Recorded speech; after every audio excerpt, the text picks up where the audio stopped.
Irreverent, entertaining, cool. You're listening to LA Talk Radio.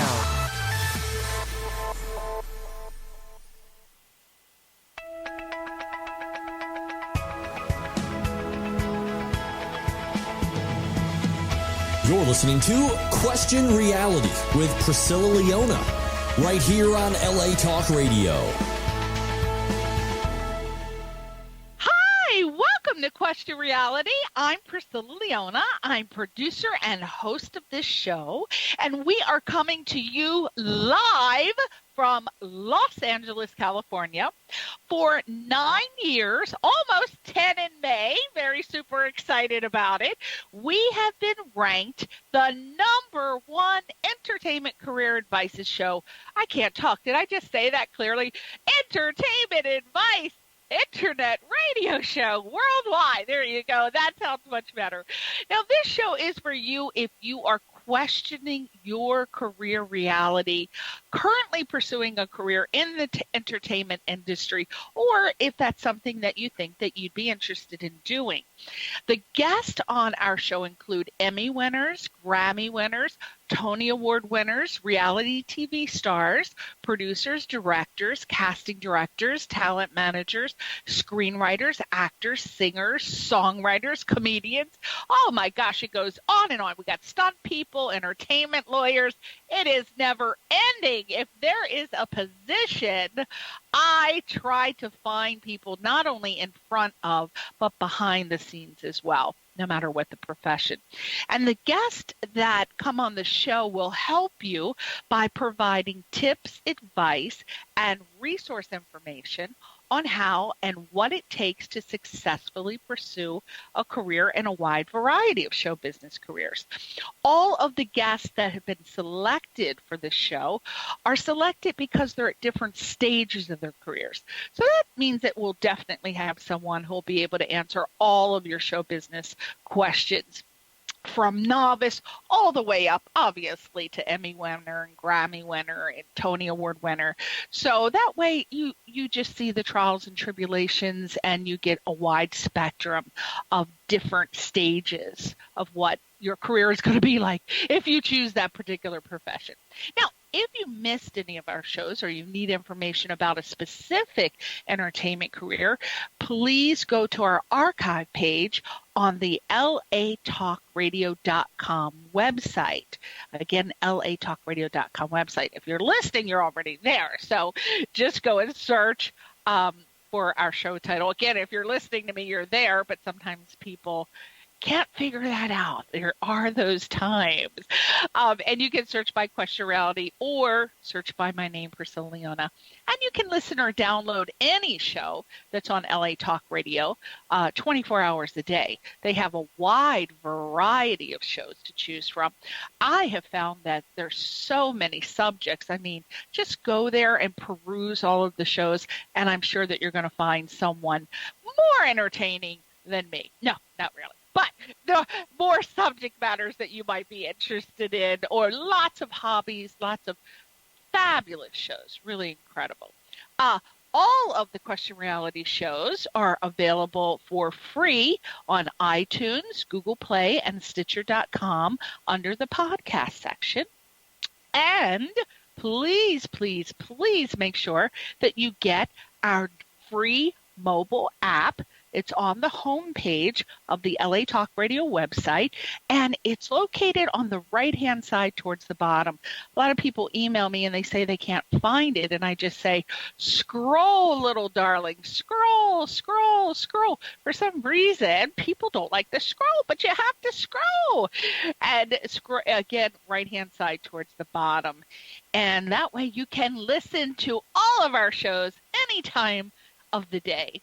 And finally, if you want to be a guest or refer someone to be on this show, Question Reality, or to promote themselves, showcase themselves, their products, or just basically genuinely help listeners with great sage career advice, we are currently booking for 2018. So please go to our official website. Now, that's different from the LA Talk Radio website. Our official website is questionrealityradioshow.com. questionrealityradioshow.com, and click the contact link to submit for interview consideration. Totally different site, but you have to go there to submit. Now, today, enough about that. Today, I'm so excited because I have been trying to book this lovely director on the show for a while. He is, he's so cute, first of all. I told my husband, wow, we got a cutie director coming on. He said, oh, no, you're over Harry Styles. I'm like, no, I'm not. But he is like my Harry Styles replacement. His name is Misha Zubarev. Now, don't you love that name? I love it. He is an award-winning director, writer, producer, and his recent films include Cake, a Love Story, which has been officially selected in 3 film festivals and received multiple awards, including the Best Short in Short Film, awarded by the NSAEN Online International Film Festival. I want to give a big plug for that again, NSAEN Online International Film Festival, because I'm one of the judges. I did not judge this film, by the way. My disclaimer. I just simply suggested that they submit, and sure enough, because it was so good, as I suspected, it ended up winning. Okay, so Misha also has a film. Now, I should have asked him this before. I'm going to try to pronounce the name of this, but I'm probably going to butcher it, and I apologize. His latest film, Akhainu, or Ashinu. Let me spell it. Acheinu. Acheinu. Okay, I butchered it, but he's going to pronounce it beautifully in just a couple seconds. Our Brothers 2017 has 6 official film festival selections, and my God, 6. I'm just thrown off of. That is incredible. That is absolutely amazing. Prior to this, he has directed an award-winning TV series called The Wisdom Tree, which recently received 2 Telly Awards, silver and bronze, and 2 AVA Awards, a platinum and a gold. And Misha does all of that while working full-time in IT. That's just simply absolutely amazing. And you can check him out on IMDb. If you want, you can find out more about Misha if you just Google him as well. So I would go to IMDb, and then you can take it from there. So without further ado, let's talk to this wonderful film director. Misha, welcome to the show. Thank you so much, Priscilla. It's such a pleasure. I gotta tell you, my wife, when you were giving me these compliments, my wife was nodding, giving 2 thumbs up. Wow! Well, I'm gonna have to answer some personal questions to find out more thumbs up. Well, she picked a very good-looking man. She knows how to pick a good-looking man. I gotta give her that for sure. Well, you are. First of all, I hear an accent. Is that a Russian accent? Yes, I was born in the former Soviet Union, which is right now it's Ukraine. It's Odessa, and so you do hear it's I guess what you would say it's in the Ukrainian accent, but I speak it's Russian Ukrainian. So yes. I'm very familiar with the accent. I have many Russian friends. As a matter of fact, I've just recently started taking a course in how to speak Russian, but it's so hard. I mean, I finally got net and da, and I just learned cocoa, cacao, and I just learned home, and it's like, oh my gosh, how am I going to put this together?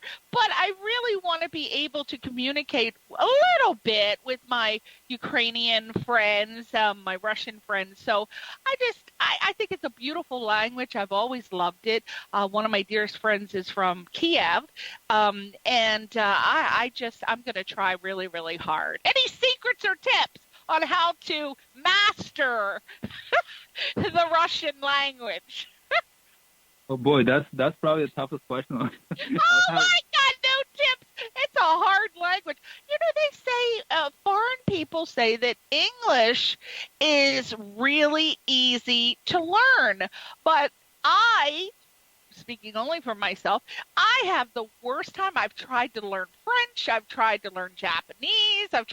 It is just so difficult. I think they need to start children off at school and make them at least trilingual. I really do, because by the time they introduce it in high school, you have some people, not all, but some people have a hard time grasping it. But enough about the language. You have a beautiful accent. Is your wife also from Kiev?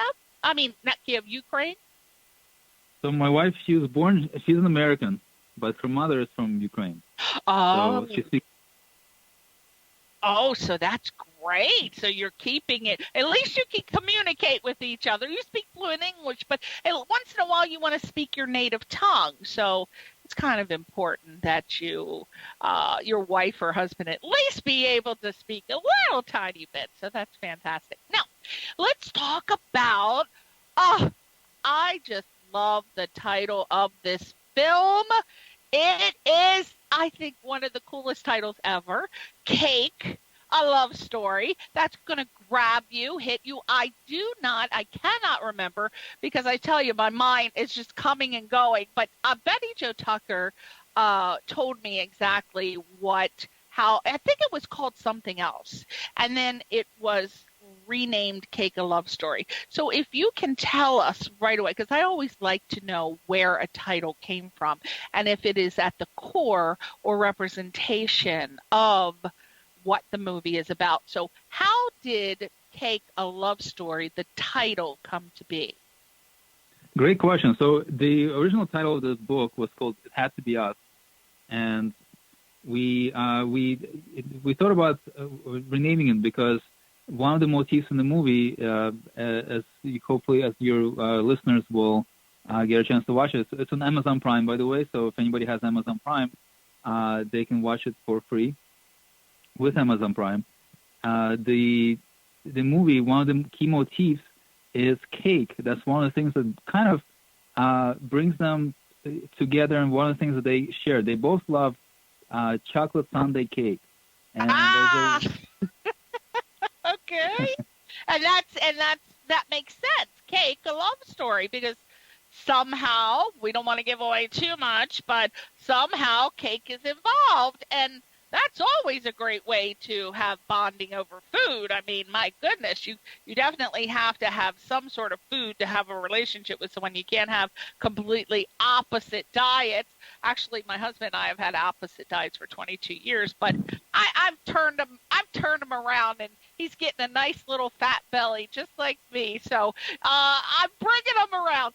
Now, the synopsis for Cake, a Love Story is described as estranged and divorced from each other for many years, a movie-obsessed film critic, Betty Jo Tucker, my girl, love this woman. I am Betty Jo Tucker obsessed. I love that woman. So a movie-obsessed film critic and an avid senior golfer, that would be her husband, Larry. They struggle with demons from their past while trying to rediscover their lost love. Now, that in itself would perk my ears up. I would be very interested just on that synopsis of hearing that. And then when I find out it's an actual true story, like a for real true story, which follows, again, Betty Jo Tucker and her husband Larry, who go under the pseudonym of Harry and Elizabeth Lawrence, who after many years apart, they experience a life-changing encounter that brings them back together. And I am completely completely captivated by that particular love story. So my question to you is, and I guess this would be kind of a question that you would answer to help aspiring film directors, knowing a little bit about the behind-the-scenes version of the true love story. I feel that you really did an excellent job as a director with respect to being able to capture the sweetness and the love between these two characters and encapsulate how time can actually not make people grow apart, but actually make them find love again.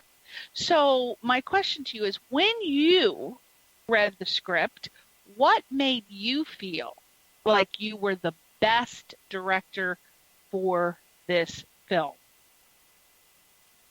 Wow. So actually, I just want to come back to one point. So Yeah. Cake, because Cake has multiple layers, right? Yeah. And Love has also multiple layers. Mhm. That's why we use Cake, a love story, because it's one of the time motifs in the movie that ties them together from the past to the present and to the future. And because Cake has so many layers and so rich, right? And Love is so rich and have different tastes. That's why we call it Cake, a love story, because that's richness and the taste of and different layers.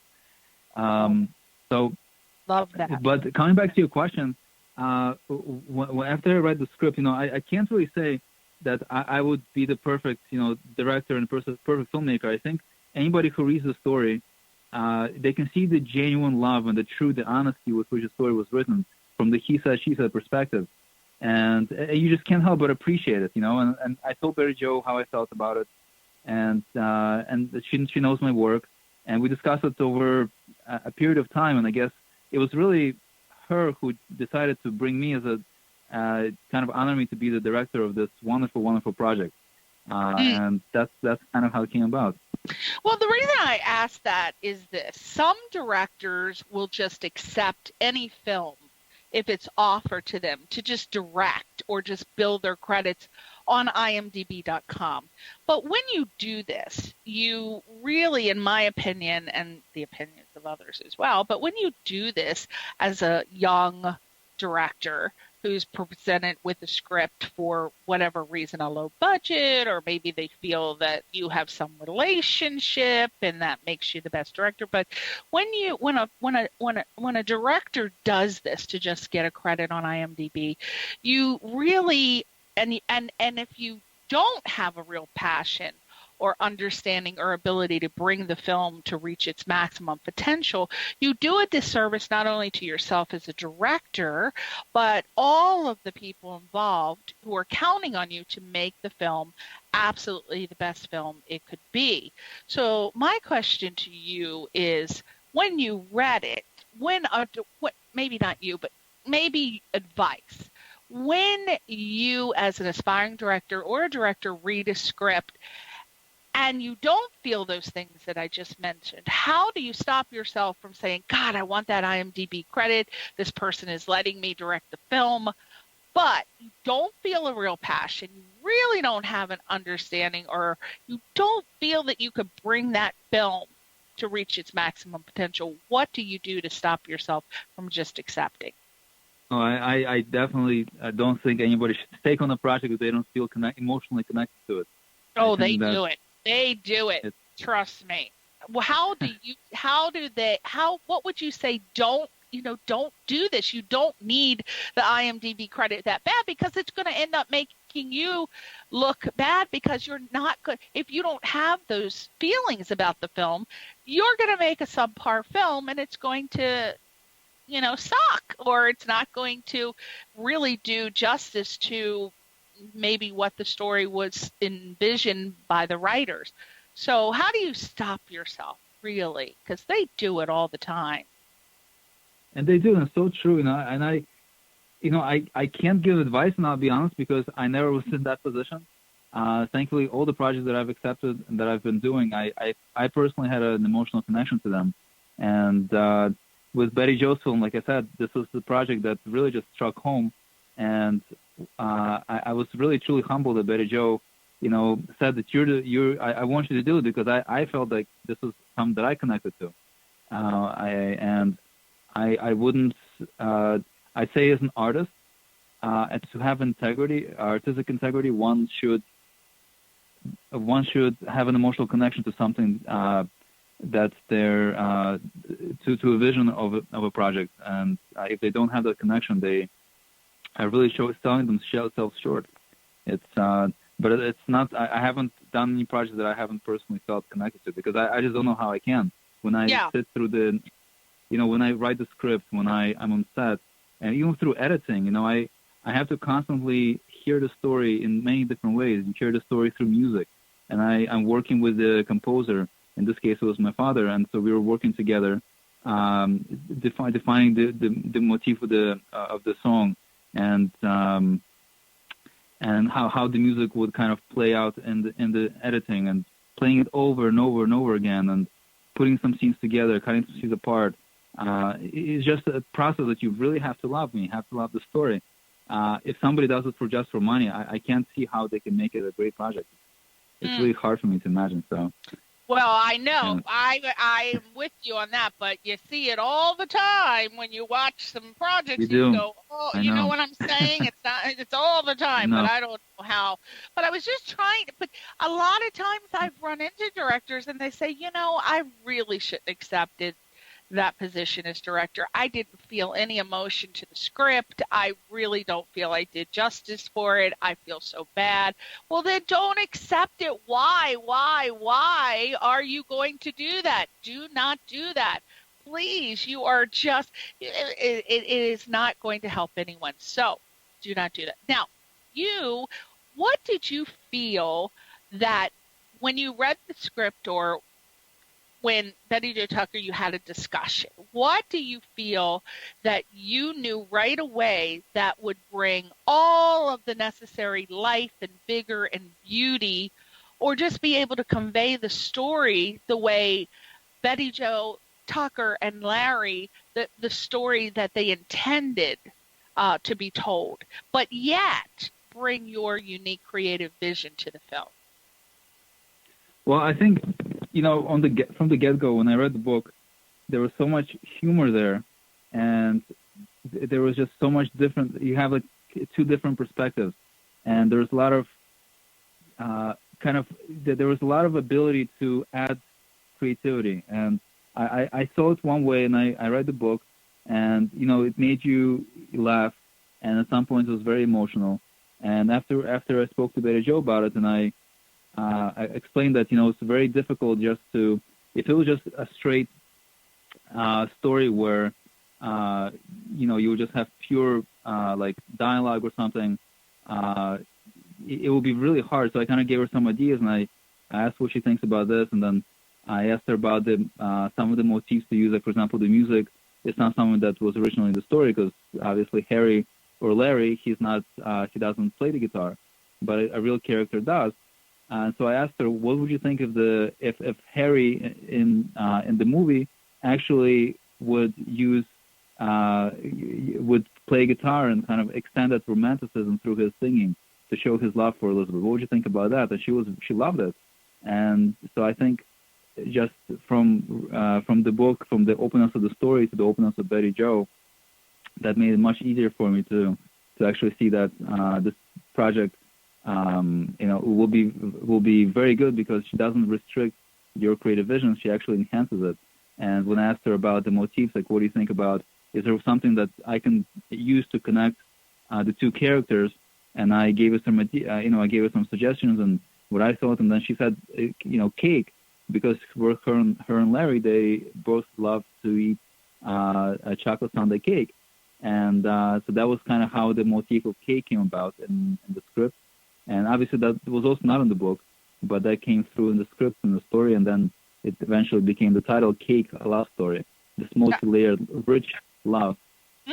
I love it. I love it. I love cake, and I love the title, and I love Betty Jo Tucker. I love to say her name. Sometimes I told her if I ever get a boat, I'm going to name it Betty Jo Tucker. I swear to God, if I ever win the lottery and I get a yacht, it's going to be called Betty Jo Tucker. I love that name.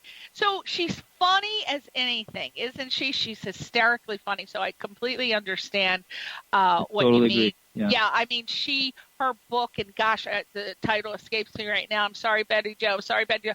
But she wrote a book about her life as a movie critic. And I couldn't stop laughing. I had tissues. I said, this woman is so Confessions of a funny. Movie Addict. Yep. Thank you. Confessions of the Movie Addict, right?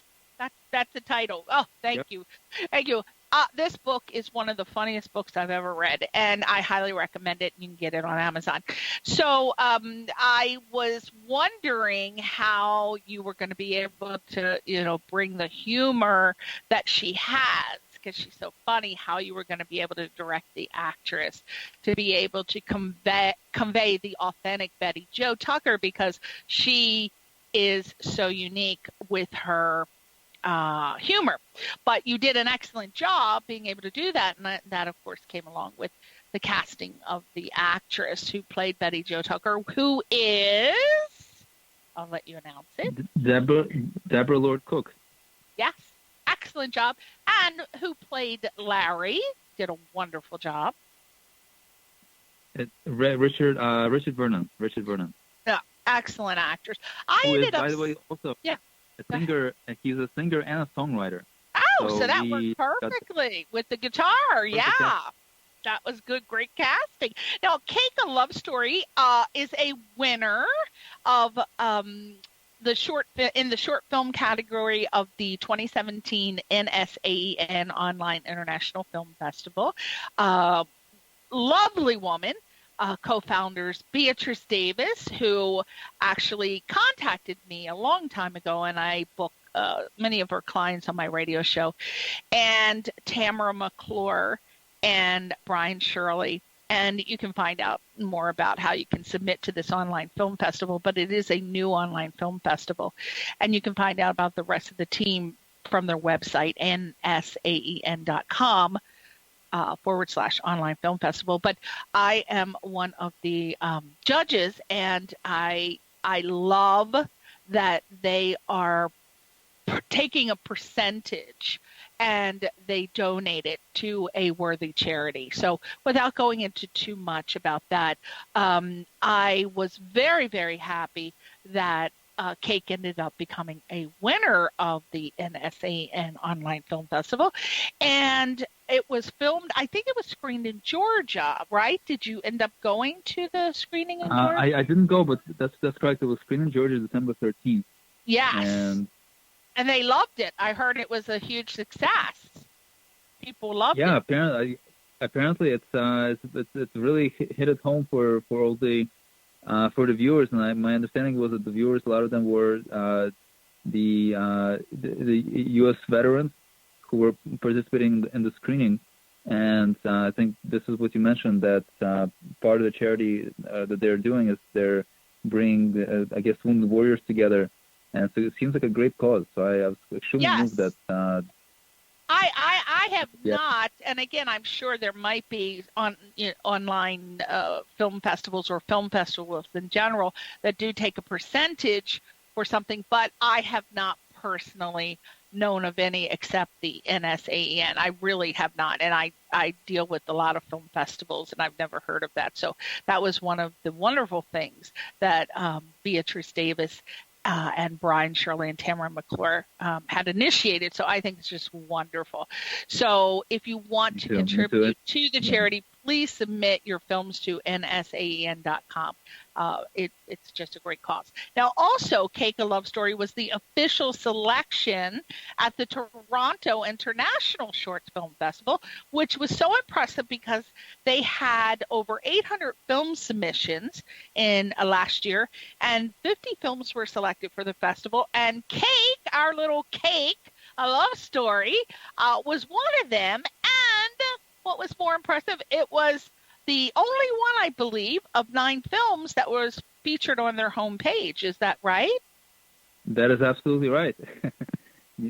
Absolutely. And it was something I really I got in touch with the directors, with the festival programmers, and unfortunately I wasn't able to come to the festival. but they told us it was a great reaction from the crowd, and they really it was a very they said this was one of their personal favorite films of 2017. So it's a hoot. I tell you, I mean, not only when I watched it, I just loved it so much, and I thought everything was done very well. High production value. I mean, for the budget, high production value. You really maximized every single thing that you could from the story, and that's very hard to do because, of course, as a director, sometimes directors see things and they want this and that and this and that, which would increase the budget, and then you got to argue with the producer or the executive producer, like, I need more money, I need this. No, you can't have more money. But I just think that you did such a great job fitting in, taking the script and being able to really not make anything from the original book feel like it was left out or you didn't deplete the value of the book. I still felt that it had a great high production value. How were you able to achieve that? Oh, it's so easy. I really, it's when you have a great story and you have, and you have a little bit of experience making films, and you have a great team. Like I have my parents, my father who's a composer, my mom who was, she also was the co-director and co-writer. We really brainstormed a lot in the project, and you have Betty Jo, who's such an authentic storyteller. It's very easy to do that. Plus, obviously, we had a great crew. We had a very professional cast, and with just a little bit of rehearsal and a little bit of planning, really anything's possible. Well, you're one of the few directors that could do that, because most of the directors that I run into, they're like, I can't work with this budget. I need more. I want this. I want that. But gosh, it's very hard for most directors to not want to blow something up or have some sort of CGI, which is very expensive. And I'm specifically talking to my aspiring young director. So you think CGI is going to be less expensive, but it's actually very expensive. But one of the things that I would highly recommend for any aspiring director is and you work in IT, which I didn't know prior to today, but I would suggest that you become as computer literate as possible with all of the movie editing software, all of the Final Cut Pro, and all of the things that are available to make movies, because the more you can do yourself, the less it's going to cost, believe me.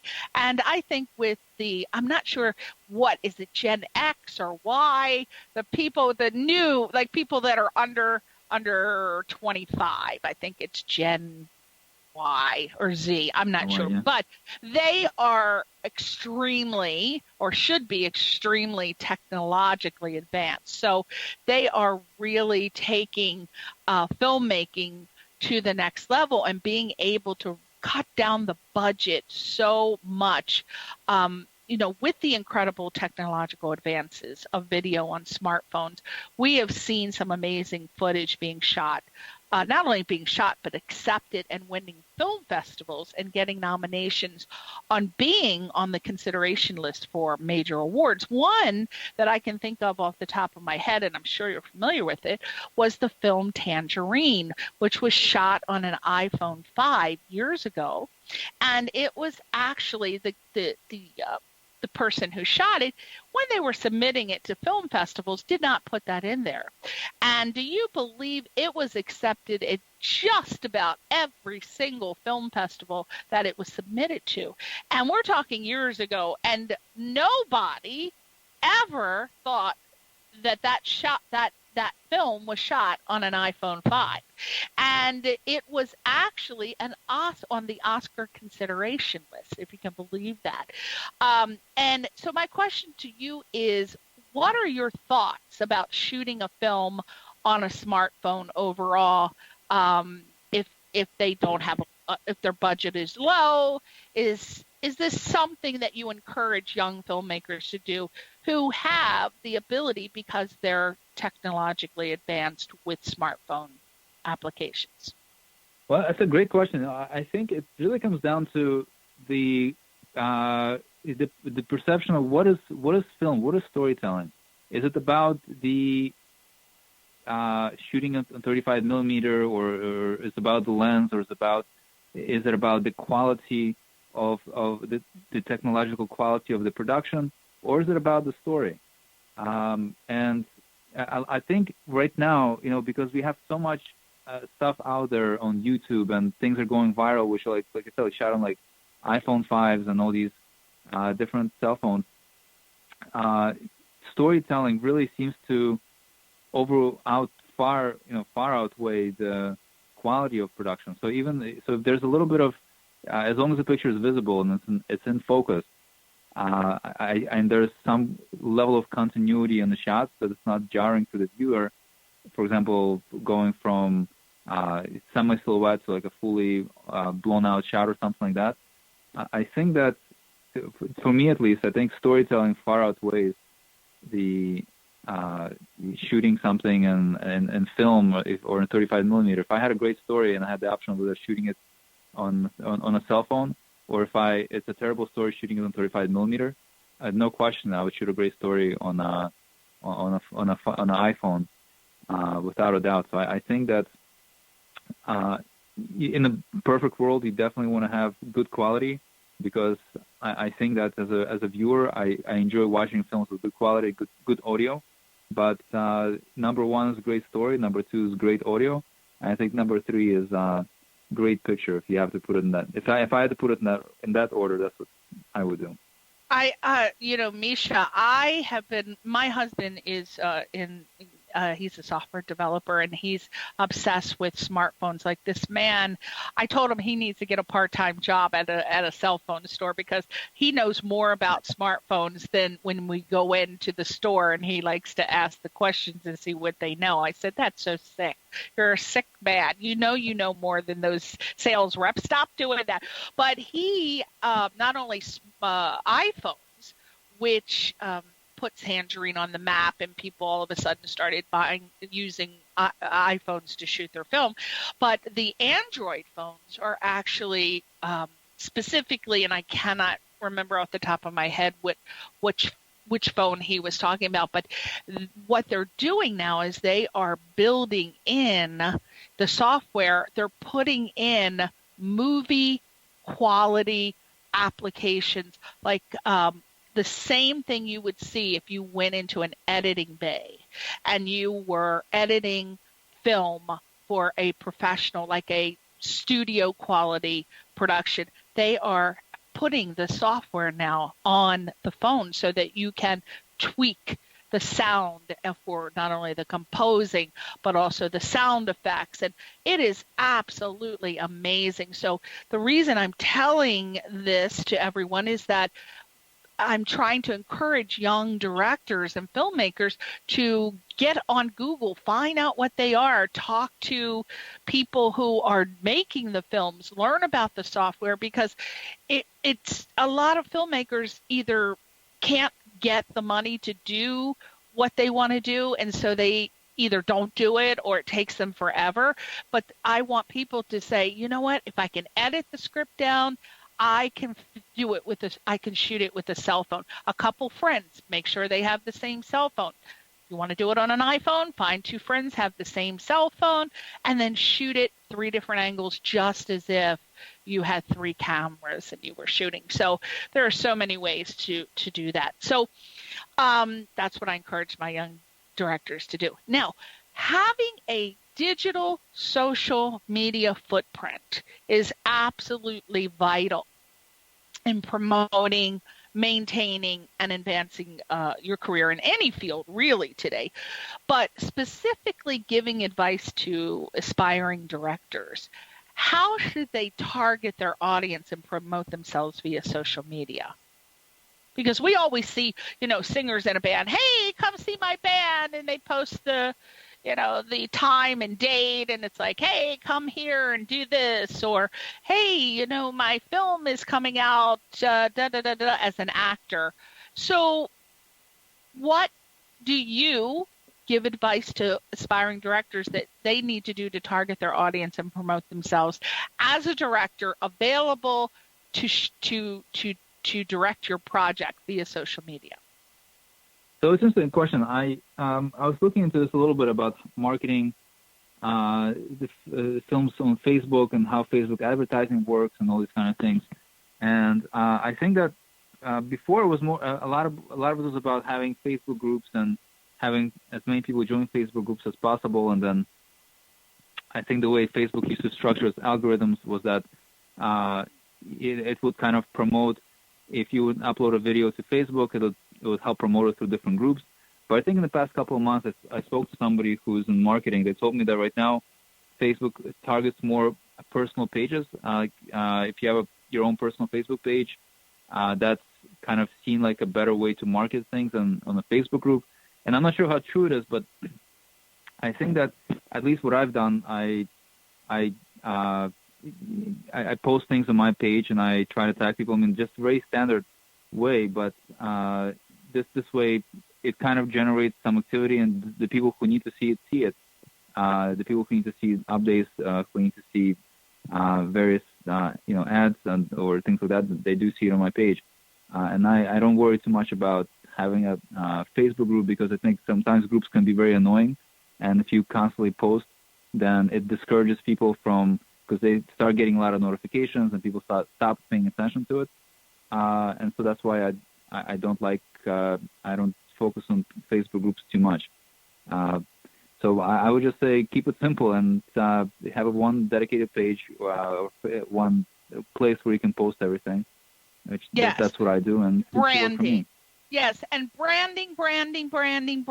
Please, people, do not choose all of these 4 or 5 different names. When people are trying to find you on Google, if someone says, "Oh my God, this guy Misha Zubarev I just saw one of his films. I can't remember the name of it, but just Google him."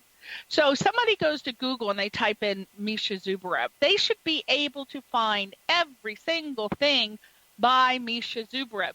You don't want to go, "Oh, Misha, I'm the man, Zubarev," or Misha 1, or Misha 7, or Misha the director, or me. You can't do that. People are just doing that right and left, and it makes it very difficult for people to find you. Keep it simple. Do your name. If you are an actor, your name. If you are a singer, your name. If you are, don't try to get cutesy and do adolescent things by putting cute little words and phrases and then decide, "Oh, I'm going to change it because I think this is now cute," or "this is now fun," because you are going to not be found, because you've got to have branding. It's got to stay the same. Okay. So now Cake, A Love Story was, as we spoke earlier, released on Amazon Prime. Congratulations. Yay, yay, yay. If I had an applause meter, I'd be giving you a clap. Now, what is the process for getting a film released on Amazon Prime or any other types of distribution venues? First, can you name, for people who do not know, can you name some other types of distribution venues that you may have submitted for, or that you know of, and what the process to get your film, say, on Amazon Prime? How do you do it? Cost, submission material, production value requirements. Go. So I was looking for me, the number one thing was accessibility. There's different ways. iTunes, there's Amazon. I think those are the main 2 that I look for. Netflix, but what about me, the decision Hulu, Redbox? What's it? Redbox? And oh God, there's so many. So yeah. So why did you choose Amazon Prime? Was there a reason, or? So I did some research, and I read an article in Filmmaker magazine. They named the top places for on-demand video, the hot places that people usually submit to, and the recommended places, and they put Amazon Prime number 1 on that list. Oh, what were the other ones? What were the other ones, just to give the list, if you can remember? It's a good question. I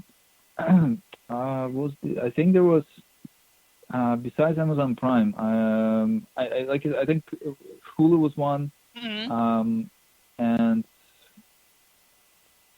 I honestly can't remember the other ones. But the reason why I chose Amazon, I think iTunes also was one of them.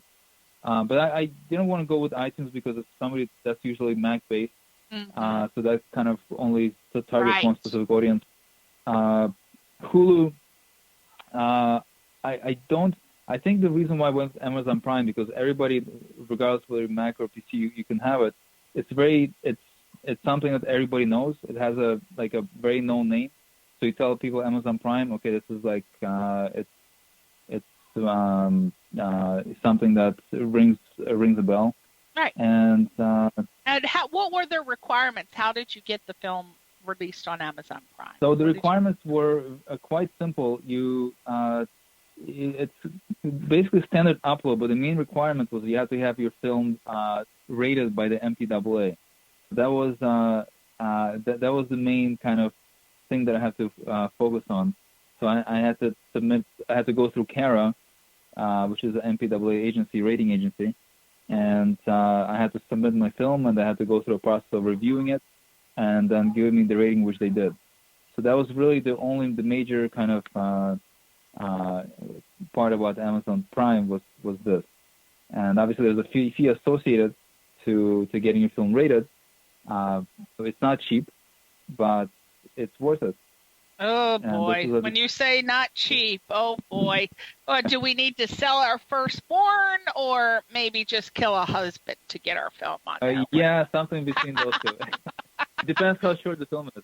Wow. And luckily, is it a one-time fee or do you have to pay like a monthly for as long as they show it? No, it's a one-time fee. And the fee, it wasn't that bad. If it's a feature film, that's when they kind of take an arm and a leg. That's the feature film. I bet. Oh, it's like wow. $3,000. Yeah. What did you say? 3,000 for a feature film to get it rated is $3,000. Woo! And, yeah, you can imagine. See, now that's a good point. You know why? I'm glad that you said cost because I know people are going, what? Are you serious? Now, this would not be something that shocked you had you factored this in, young aspiring directors and filmmakers, you and screenwriters. You have to factor in when you do your budget, you got to make sure that that's included in the post-production cost. This is all going to go under the category of marketing and distribution. You have to count on, we're talking minimum. A lot of people don't realize this, that it's not enough. Say someone wants to distribute your film. You're like, oh, great, wonderful. But then you don't have any money because it takes money. So start with at least $15,000. You've got, it seems like a lot, but you really have to. It's really not a lot. Once you start putting it in film festivals at $40, $50, $60, $70, $80 a pop, and you want to put it in every single festival, which you shouldn't because you should narrow it down to the genre of film, but that's a whole different show. But at least factor in at least $15,000. But see, at least you know now how to get your film on Amazon Prime. I only have a couple minutes. I really want to wrap it up with promoting Our Brothers, which I can't pronounce it. What? Pronounce that for me, Misha. So it's, you did great. You did great. So it's pronounced Acheno, and as you said, it means Our Brothers, and it's a short film that deals with the conversation which took place. I think you're burnt out. You're like, what is it? What happened? I have, see if this is right. It depicts a conversation that took place at a bus stop between Amir, a secular former IDF soldier, and Yosef, an Orthodox man. That's what I have. Is that right? Correct. And it deals with the Holocaust. So the film is going to be released on the Holocaust Remembrance Day, which is going to be this year, April 12th. So it will have a public release, and we're promoting it through. It's going to be just to have a release on YouTube, and it will be aired through. Right now, it's been planned to be aired in Israel and throughout the states and various synagogues and various Jewish communities. Well, you gotta put it. Well, if you have a premiere screening in LA, you better put me on the list. I want to come Absolutely. see it. Put me on the list. And then real quick, I understand that you wrote a children's book called The Magnificent Nine, and you're currently working with an agent for a mid-April pitch to publishing houses. But tell us about this, The Magnificent. I know The Magnificent Seven, but this is The Magnificent Nine, and it's a children's book. What's it about? Yeah, so this book is basically a way to teach kids about numbers in a very kind of personal way. And the book is about a number 6 who desperately wants to be like the number 9. And the book really, it aims to teach kids valuable lessons about how to be yourself, not to be like anybody else. And we use kind of numerical anthropomorphism, which is we embody human traits into numbers to teach kids these valuable lifelong lessons. Oh, my gosh. That sounds fantastic. Well, you keep us abreast of that, and you send me a little ad, and I'll promote that book for you. And we hope that you can come back and maybe discuss the book with us and maybe discuss our brothers if you're interested. You contact Thank you so much. me. I would love to. Would you come back? Oh, yay. Well, I want to thank you so much, Misha. Cake, a Love Story, directed by Misha Zubarev, is available now on Amazon Prime. Go there and find it. It is so lovely. It is adorable. And what's more important, Betty Jo Tucker is super adorable, and it's a true story about her and her husband. So for those that are divorced, who knows? You can find love with that person again. I know it's hard to think now because you want to kill them and stab them with a knife like a scene out of the Psycho movie, but that may not be the case in the future. Thank you, Misha Zubarev. Check out Misha's projects on imdb.com. Misha's going to come back. Say goodbye to your fans, Misha.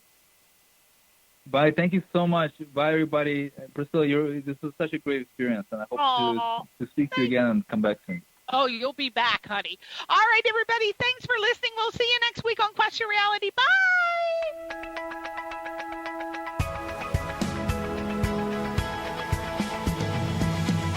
You're listening to Question Reality with Priscilla Leona, right here on LA Talk Radio.